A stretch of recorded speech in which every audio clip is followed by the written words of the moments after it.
Welcome to the Meraki Hugs YouTube Hop. Hello everyone, my name is Brennan and welcome to Brennan's Crafty Corner. Hello everyone, my name is Brennan and welcome to my channel. Today I am participating in the new Crafty Meraki release hop.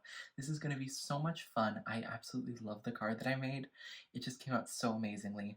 And just a side note, any of the new Crafty Meraki items that I'm using were sent to me free of charge. Now let's get into the video. So today I'm going to be using the new Crafty Meraki Hay die set.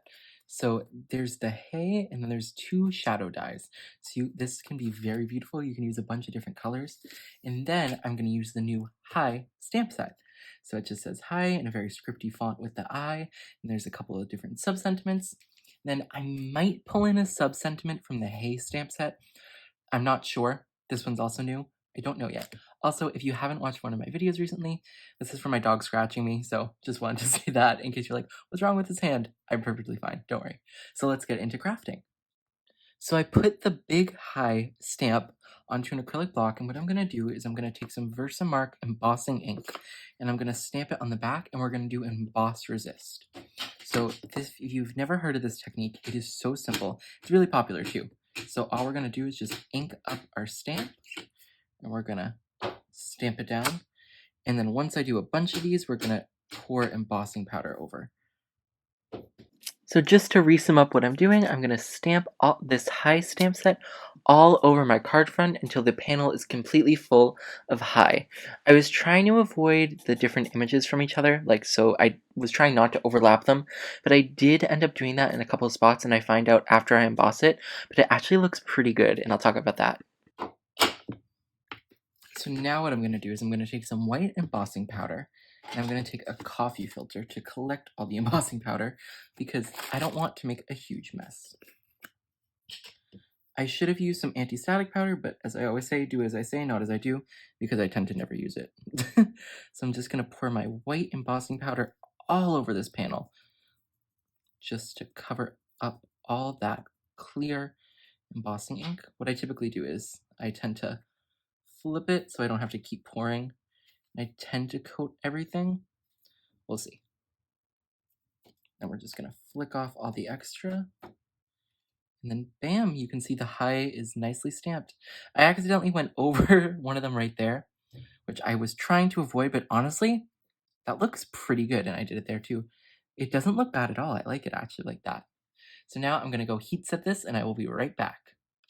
So now it's all embossed because you can see it's shiny and all the embossing powder is solid. It melts like plastic. It is so cool. I love embossing powder. So now I'm going to take some Catherine Pooler inks in Dress Blue, Suede Shoes, and Something Borrowed. And I'm going to try to do basically a fade in to the center. So I'll have the lightest and then the edges will be the darkest. So we're going to try that. We're going to see how this goes. So I'm first going to go in with Something Borrowed and basically do the whole panel in that color. I'm going to work from the edges and get the edges the darkest in Something Borrowed, and then the center will be lighter. It's not going to look that smooth at first, and that's okay. These inks smooth out over time, and I'm going to blend a little more even after this, and I'll show that. But it will look much better than it does now, I promised. Now I'm going in with, oh my gosh, I'm forgetting this color. I think I will hopefully bring it in. I'm not sure though, but I did show it at the beginning. Suede shoes. Suede shoes is what it is, I remembered. But then I'm going in with suede shoes and almost going to the center, but not totally. Now I'm going in with Dress Blue and just going around the very edge, because that's where I want the blue to be the darkest. And as you can see, it is going from darkest to lightest right now. It's not the smoothest blend, but I will deal with that problem in just 1 second. So as you see, I stopped the video just because I need to get some of that darker ink off my blending brush. So now we're going to go back in with Something Borrowed. What I'm going to do is I'm going to cover the whole panel and smooth up that blend in the center. And then it will look really good. And what's good with Catherine Pooler inks is that they just smooth out over time. So there we go. It's lighter in the center. Now I just need to take my towel and just wipe this all off to get rid of all the blue ink that's on top of the embossing powder, because we don't want that. We want it to be white. And there we go. Look at that. Now I just want to add a little bit of splatter, so we're going to put some little white paint. There we go. And then I'm going to take my water, which that's a good question where my water is. I'm looking around my desk and I cannot find it. Oh, found it. Okay. Okay, so we're gonna put a little water in that, and then I'm going to take a paintbrush, and we're gonna mix that all up, make that paint a little more liquidy, and we're just gonna tap. I did not add enough water. Let me add a little bit more water. See, y'all get to see my struggle sometimes.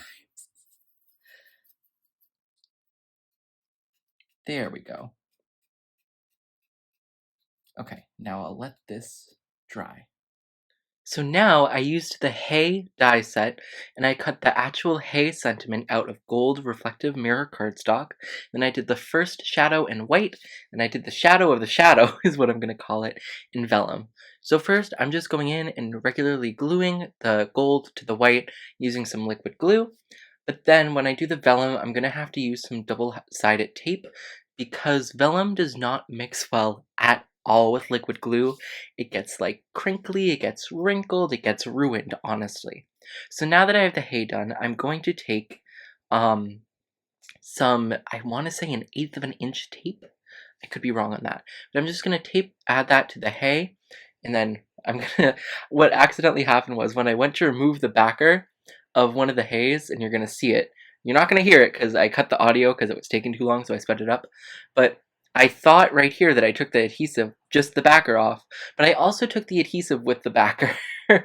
So now I have to go back and re-add that back in, but it ended up coming out very beautiful in the end. I just love the touch of the vellum.